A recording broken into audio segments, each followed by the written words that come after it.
మన దేశ ఆర్థిక వ్యవస్థను ఒక కార్లా ఊహించుకుందామా? ఆ కారు సజావుగా, సరైన స్పీడ్తో ముందుకు వెళ్ళాలి. మరీ వేగంగా వెళ్తే ప్రమాదం. అలానే మరీ నెమ్మదిగా వెళ్తే ఎక్కడికి చేరుకోలేం కదా. మరి ఈ కారు స్టీరింగ్ ఎవరి చేతిలో ఉంది? అసలు మన ఆర్థిక వ్యవస్థ అనే ఈ బండిని నడిపేదెవరు? తెలుసుకోవడం చాలా ముఖ్యం.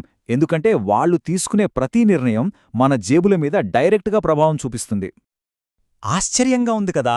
ఈ కారుకు ఒకరు కాదు, ఇద్దరు డ్రైవర్లున్నారు. ఒకే స్టీరింగ్ వీల్ మీద ఇద్దరు చేతులుంటాయి. డ్రైవర్ నంబర్ 1 మన ప్రభుత్వం, ఇక డ్రైవర్ నంబర్ 2 సెంట్రల్ బ్యాంక్, అంటే మనందరికీ తెలిసిన రిజర్వ్ బ్యాంక్ ఆఫ్ ఇండియా. వీళ్ళిద్దరూ కలిసి పనిచేస్తేనే మన ఎకానమీ జర్నీ సాఫీగా సాగుతుంది. కాని వాళ్ళిద్దరి దగ్గర వేర్వేరు టూల్స్ ఉంటాయన్నమాట.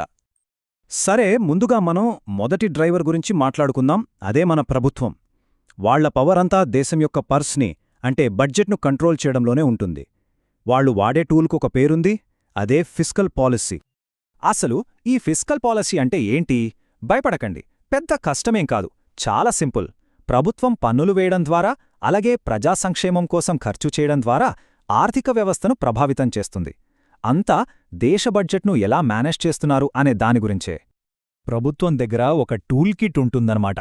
అందులో మొదటిది టాక్సేషన్ పాలసీస్, అంటే పన్నుల విధానాలు. పన్నులు పెంచితే మన చేతులు డబ్బు తగ్గుతుంది, తగ్గిస్తే డబ్బు పెరుగుతుంది. రెండవది గవర్నమెంట్ స్పెండింగ్. ప్రభుత్వం రోడ్లు, హాస్పిటల్స్ లాంటి వాటిపై ఖర్చు చేస్తే మార్కెట్లోకి ఎక్కువ డబ్బొస్తుంది, ఉద్యోగాలొస్తాయి. ఇక మూడవది బడ్జెటరీ అలొకేషన్స్, అంటే ప్రభుత్వం తన దగ్గరున్న డబ్బును ఏ రంగానికి ఎంత కేటాయించాలో నిర్ణయించడం. దీనికొక రియల్ లైఫ్ ఉదాహరణ చెప్తాను, మీకే ఈజీగా అర్థమవుతుంది. ఫైనాన్షియల్ ఎక్స్‌ప్రెస్ ప్రకారం కోవిడ్-19 మహమ్మారి సమయంలో భారత ప్రభుత్వం ఆరోగ్య సంరక్షణ, మౌలిక సదుపాయాలు మరియు సంక్షేమ కార్యక్రమాలపై ఎక్కువ ఖర్చు చేసింది. ఇది ఫిస్కల్ పాలసీకి ఒక పర్ఫెక్ట్ ఉదాహరణ. సరే, ఒక డ్రైవర్ గురించి తెలుసుకున్నాం కదా. ఇప్పుడు రెండో డ్రైవర్ దగ్గరికి వెళ్దాం. అదే సెంట్రల్ బ్యాంక్. వీళ్ళు డబ్బు ప్రవాహాన్ని, అంటే మనీ సప్లైని కంట్రోల్ చేయడంలో కీలక పాత్ర పోషిస్తారు. వీళ్ళు ఉపయోగించే పద్ధతిని మానిటరీ పాలసీ అంటారు. మానిటరీ పాలసీ అంటే ఏంటంటే, రిజర్వ్ బ్యాంక్ ఆఫ్ ఇండియా లాంటి సెంట్రల్ బ్యాంక్ మార్కెట్లో డబ్బు ఎక్కువగా కాకుండా, తక్కువగా కాకుండా చూసుకుంటుంది. దీని ముఖ్య ఉద్దేశ్యం ధరలు పెరిగిపోకుండా, అంటే ఇన్ఫ్లేషన్ను అదుపులో ఉంచి ఆర్థిక వ్యవస్థను స్థిరంగా ఉంచడం. వీళ్ల దగ్గర ఉన్న ఒక బ్రహ్మాస్త్రం లాంటి టూల్ రెపో రేట్. సింపుల్గా ఇది సెంట్రల్ బ్యాంక్ మన బ్యాంకులకు అప్పు ఇచ్చే వడ్డీ రేటు. దేశంలో ఉన్న అన్ని వడ్డీ రేట్లకు ఇదే పెద్దన్న లాంటిది. ఈ రెపో రేట్ పెంపు ఒక చైన్ రియాక్షన్లా పనిచేస్తుంది. ఫైర్.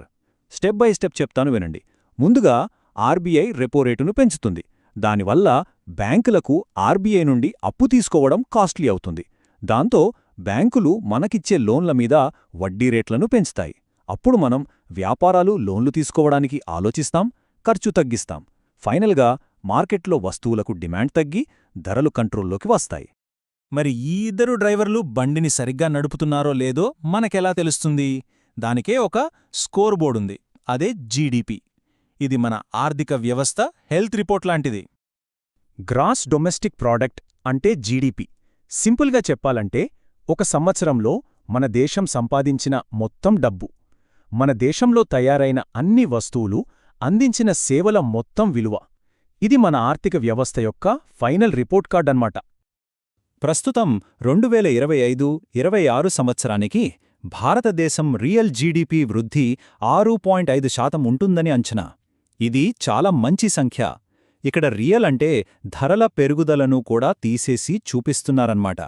అంటే మన ఆర్థిక వ్యవస్థ బలంగా ముందుకు వెళ్తోంది. మరి ఈ జీడీపీలో ఏ ఏ రంగాలు ఎక్కువగా సంపాదించిపెడుతున్నాయి? FY25 వృద్ధి అంచనాల ప్రకారం సర్వీసెస్ రంగం 7.2%తో టాప్లో ఉంది. ఆ తర్వాత ఇండస్ట్రీ 6.2% మరియు అగ్రికల్చర్ 3.8%తో ఉన్నాయి. దీన్ని బట్టి మన ఎకానమీలో సర్వీస్ సెక్టార్ ఎంత ముఖ్యమో అర్థం చేసుకోవచ్చు. ఓకే, ఈ పాలసీలు, జీడీపీ, ఈ నంబర్లు ఇవన్నీ బాగానే ఉన్నాయి. కాని వీటికి మన పర్సుకు సంబంధమేంటి? అసలు విషయం ఇదే కదా. ఇప్పుడు ఆ కనెక్షన్ని చూద్దాం.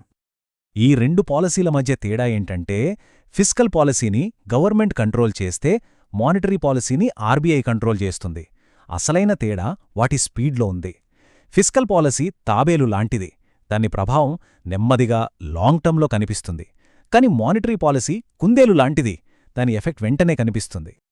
ఉదాహరణకు సెంట్రల్ బ్యాంక్ వడ్డీ రేట్లు పెంచిందనుకోండి. వెంటనే మన హోమ్ లోన్లు, కార్ లోన్ల మీద ఈఎంఐలు పెరిగిపోతాయి. హోమ్ లోన్స్, కార్ లోన్స్ చూశారా? యాక్షన్ అక్కడ జరిగితే రియాక్షన్ మన జేబు మీద పడింది. అలాగే ఇంకోవైపు ప్రభుత్వం పన్నులు తగ్గించిందనుకోండి. ధన్ ధనం ధనం ధనన్. అప్పుడు మన చేతుల్లోకి ఎక్కువ డబ్బు వస్తుంది. మనం ఎక్కువగా షాపింగ్ చేస్తాం, మార్కెట్లో డిమాండ్ పెంచుతాం. కాబట్టి చివరగా ఒక ప్రశ్న. ఈ ఇద్దరు డ్రైవర్లలో అంటే ప్రభుత్వ చర్యలు, సెంట్రల్ బ్యాంక్ చర్యలు, ఈ రెండింటిలో వేటి ప్రభావం మన రోజువారీ జీవితంలో ఎక్కువగా ఉంటుందని అనిపిస్తుంది? కాస్త ఆలోచించండి.